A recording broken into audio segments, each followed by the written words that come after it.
30 seconds till extraction complete.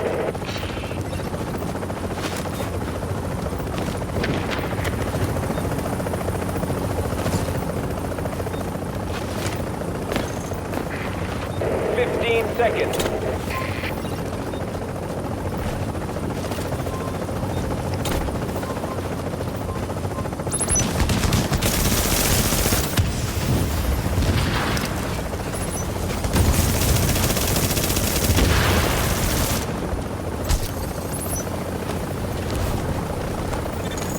Package is secure.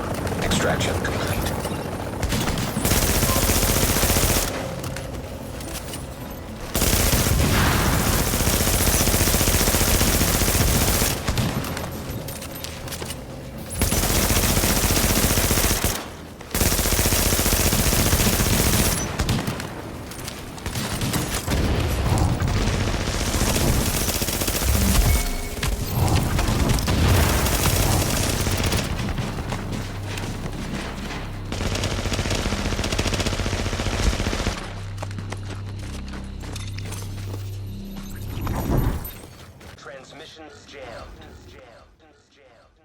What is going on, everybody? Got a quick video for you here. I'm continuing on with my series of going back and updating some of my older build videos. The build video I did for this Nomad build was probably the most boring build video I've ever done. I was trying to figure out how to do the commentary. I actually wrote a script and read the script as I was going through the build, trying to avoid what I did with the Reclaimer video where I just did it off the top of my head. Call it a learning curve, but I've gotten to the point now where I pretty much kind of freestyle it, but at the same time stick to a certain outline of what exactly I want to do. So I want to go back and do this Nomad build video, mostly because I don't run the Nomad build the way it's set up in that build video, but mostly because I want to do a proper build video for the classified Nomad gear set. So on screen, this is my original Nomad build. It was a high firearms build, about normal stamina, and then nothing into electronics. This build is good. This is the standard build that most guys do. Since Nomad doesn't provide any damage bonuses, it's smart to spec into high firearms. And that's cool if you want to run it that way. I prefer to run my Nomad build a little bit different, and I'll show you that right now.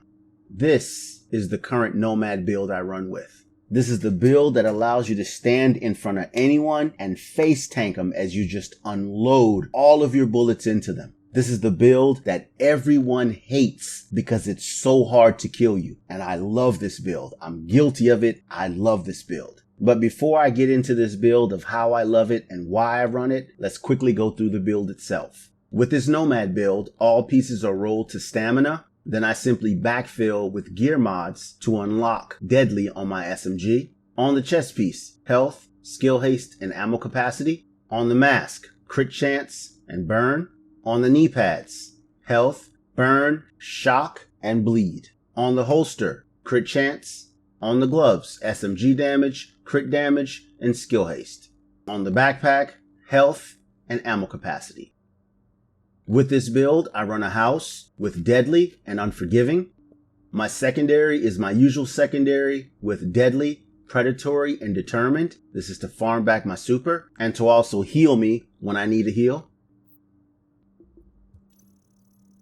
Over to the character sheet, I've got 40% crit chance and 100% crit damage with 18% skill haste. For the skills, I run Booster for the quick damage buff and damage resistance. And I run an Immune Station for a burst heal and immunity against status effects.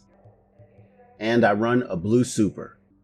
Talents are Crit Save, Combat Medic because this is a team build, Strike Back, and On the Move. So that's the basics of my Nomad build. Let's talk about how I use this build.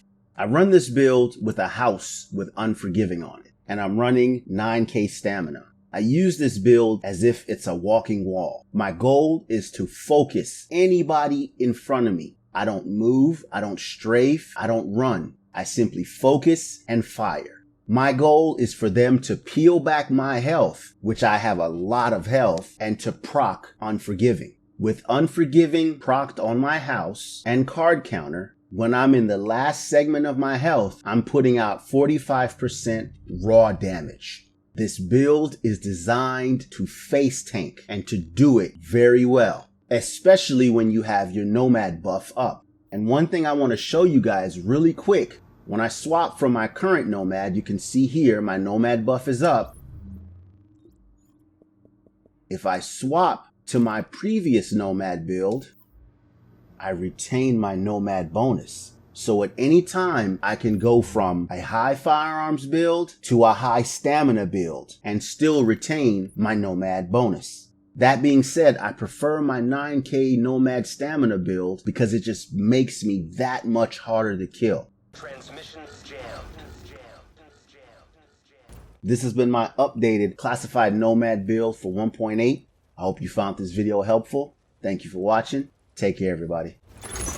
Warning, a nearby agent has gone rogue.